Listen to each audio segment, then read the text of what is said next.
नमस्कार दोस्तों, concepts of geography इस सीरीज़ में हम कुछ छोटे छोटे कॉन्सेप्ट्स उठाएंगे जियोग्राफी से रिलेटेड और उनको छोटे छोटे कैप्सूल वीडियोस में लाइक 10 मिनट की वीडियो में 15 मिनट की वीडियो में मैक्सिमम हम उसको कवर करने की कोशिश करेंगे। जो छोटे छोटे कॉन्सेप्ट्स हैं जो अक्सर परेशान करते हैं उनको हम डिस्कस करेंगे। सो आज की इस वीडियो में जिस कॉन्सेप्ट को हम डिस्क्राइब करने जा रहे हैं वो कॉन्सेप्ट है कि ये जो अर्थ है इस पे जितने कॉन्टिनेंट्स हैं ये कैसे हैं, कैसे बने थे, स्टार्टिंग में हुआ क्या था।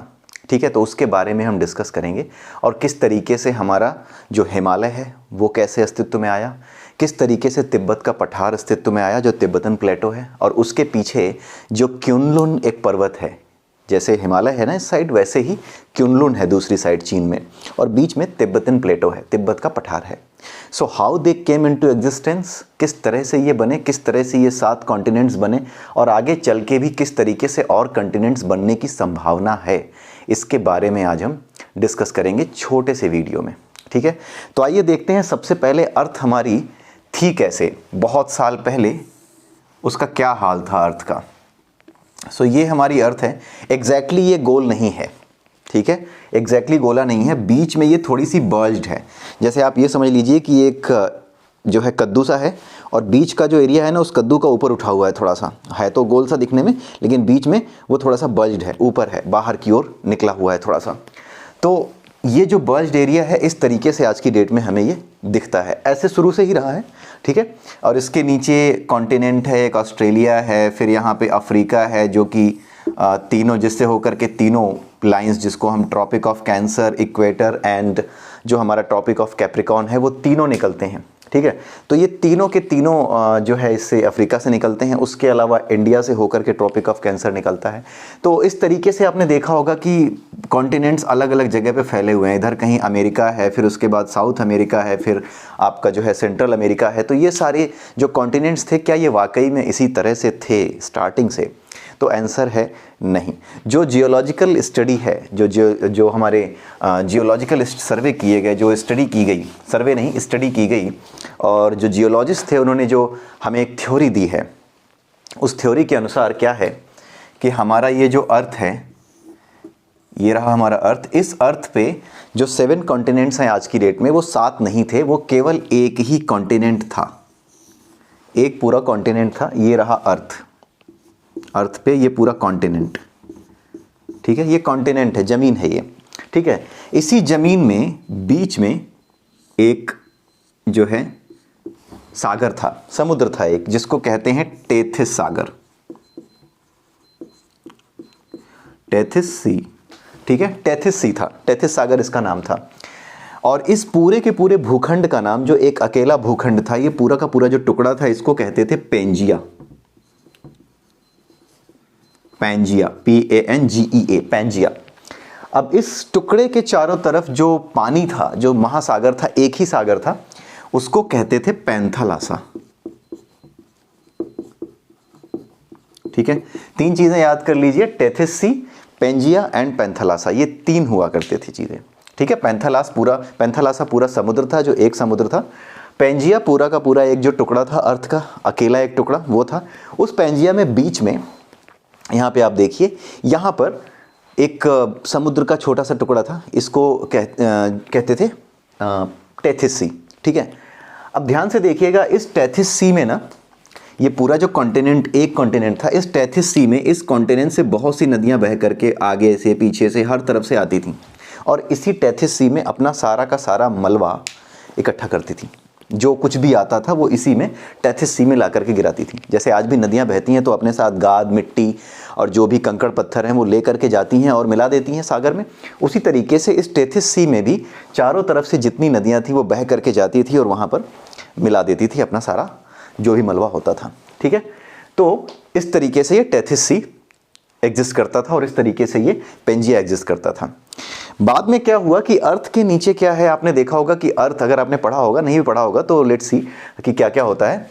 3 पार्ट्स होते हैं अर्थ के। सबसे ऊपर जो पार्ट होता है क्रस्ट होता है, उसके बाद नीचे होता है मेंटल, और उसके बाद होता है कोर। ठीक है, जो कोर है उसमें भयंकर गर्मी है, उसमें लोहा है, निकिल है, ये सारे जो मेटल्स हैं वो भरे हुए हैं।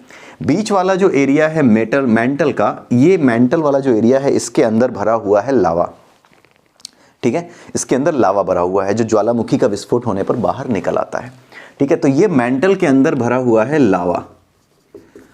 हुआ क्या कि जैसे जैसे समय बीतता गया वैसे वैसे जो ज़मीन की गर्मी है उसके अंदर से जो लावा निकला, उस लावे ने क्या किया कि यहाँ पे जो भी बीच में एरियाज थे जैसे भी थे, लावा जो है लावा ने क्या किया कि इस ज़मीन के टुकड़े को फाड़ करके ये बाहर निकलने लगा। जहाँ पर भी कमज़ोर पाया वहाँ से लावा जो है, लावा क्या होता है, गर्म होता है, वो समुद्र के पानी में जब मिलता है तो भाप बनती है, और वो भाप क्या करती है, जब ऊपर उठती है तो उसमें इतनी ताकत है भाप में कि उसको सीधे सीधे जो ऊपर क्रस्ट मिला उस क्रस्ट को फोड़ करके सारा का सारा लावा बाहर आने लगा और समुद्र में फैलने लगा।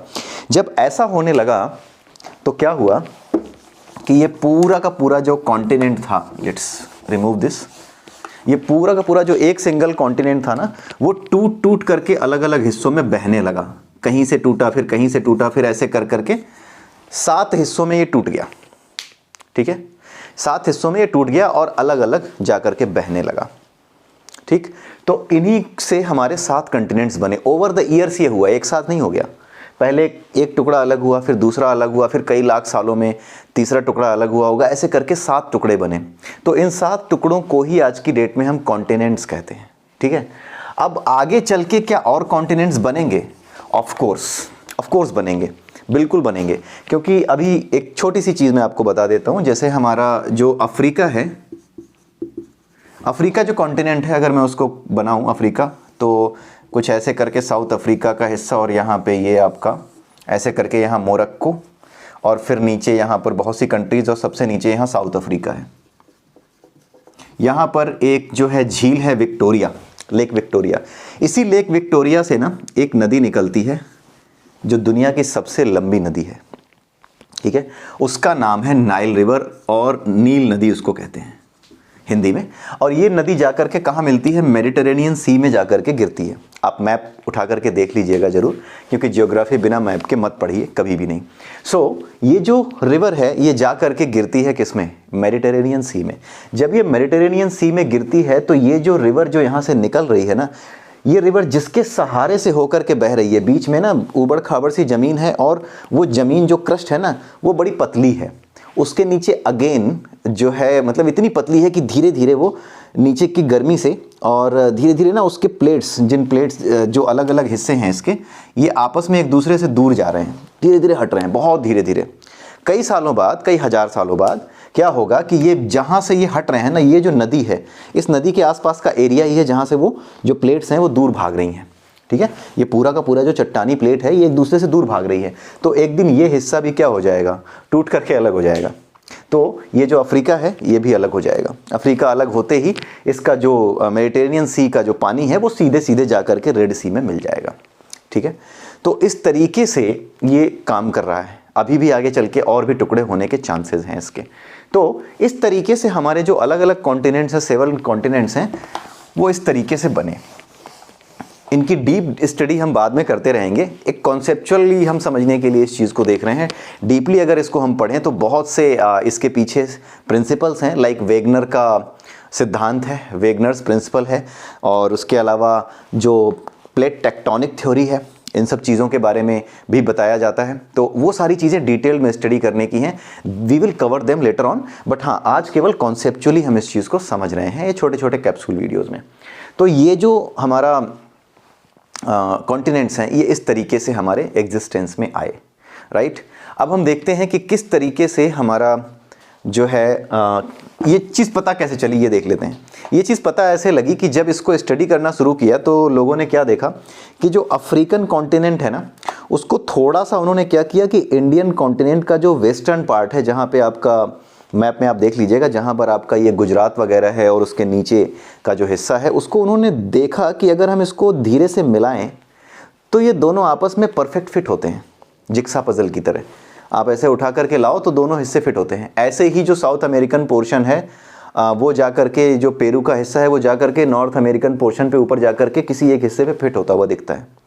तो ये जो जब लोगों ने देखा, जो जियोलॉजिस्ट थे, उन्होंने समझा कि यार ये कहीं ना कहीं कभी ना कभी ऐसा रहा होगा कि ये पूरा का पूरा पोर्शन एक रहा होगा और अब ये टूट करके बिखर गया है बिकॉज ऑफ जो वॉल्केनिक एक्टिविटी है या फिर जो आपकी प्लेट टेक्टोनिक एक्टिविटी है उसकी वजह से। प्लेट टेक्टोनिक थ्योरी दी गई, वेगनर दी गई, ठीक है। तो इस वेगनर की थ्योरी दी, वेगनर ने अपनी थ्योरी दी, तो इन सभी थ्योरी से ये सारी चीज़ें सामने लेकर के जो है जियोलॉजिस्ट ने हमारे सामने रखी। तो अब एक एग्जांपल और भी है, जैसे जो अफ्रीका में, हमारे जो इंडिया में जो गुजरात में गिर में जो लॉयंस पाए जाते हैं, ठीक है, एशियाटिक लॉयन, वही लॉयंस, वही प्रजाति आपकी अफ्रीका में भी मिलती है। तो इन सब चीज़ों से ही ये विश्वास मजबूत हुआ कि ये सब एक था, और ये सचमुच में एक ही था, क्योंकि जो एशियाटिक लॉयन थे वो अभी भी साउथ अफ्रीका में उस जगह पे मिलते हैं जहाँ से इंडिया का वो हिस्सा आप मिलाएं गुजरात का, तो आपको लगेगा कि हाँ ये एग्जैक्टली परफेक्ट फिट है, और ये कोने पर जा के मिला हुआ रहा होगा कभी। तो वहाँ से हट करके जो कॉन्टिनेंट थे वो अलग हो गए, कुछ शेर जो उस साइड में रहा करते होंगे अब वो बहते हुए इंडिया के साथ आ गए।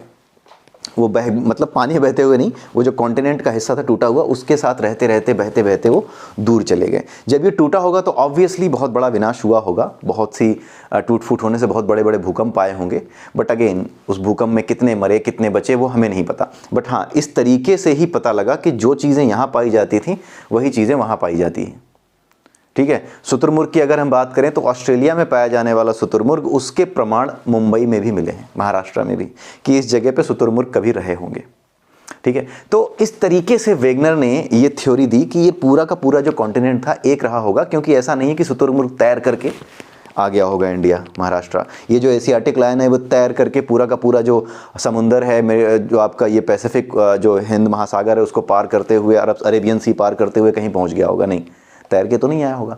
तो वो कहीं ना कहीं उस प्लेट के अलग होने से ही एक दूसरे से दूर गए हैं। तो इस तरीके से हमने समझा कि कैसे हमारे जो कॉन्टिनेंट्स थे वो अलग अलग हुए हैं। ये थ्योरी दी गई है ज्योग्राफी में। ये इंपॉर्टेंट थ्योरी है। वेगनर की थ्योरी डिटेल में हम कभी डिस्कस करेंगे, उसके अलावा प्लेट टेक्टोनिक थ्योरी हम कभी डिटेल में डिस्कस करेंगे। बट हाँ, this was a capsule video जहाँ पे आपको ये पता लगा कि किस तरीके से ये कॉन्टिनेंट्स अलग अलग हुए। So in the next video will see कि किस तरीके से आपका हिमालय बना, किस तरीके से क्युनलुन का जो पहाड़ है वो बना, और बीच में जो तिब्बतन प्लेटो है वो कैसे बना। उसके लिए एक थ्योरी दी थी, एक जियोलॉजिस्ट थे जिनका नाम था कोबर। उसके अलावा भी दूसरे बहुत से जियोलॉजिस्ट हैं जिन्होंने थ्योरी दी थी। तो हम बेसिकली कोबर की जो थ्योरी है उसको पढ़ेंगे in the next video. So have a nice day, bye bye, and please keep sharing my videos. Thank you.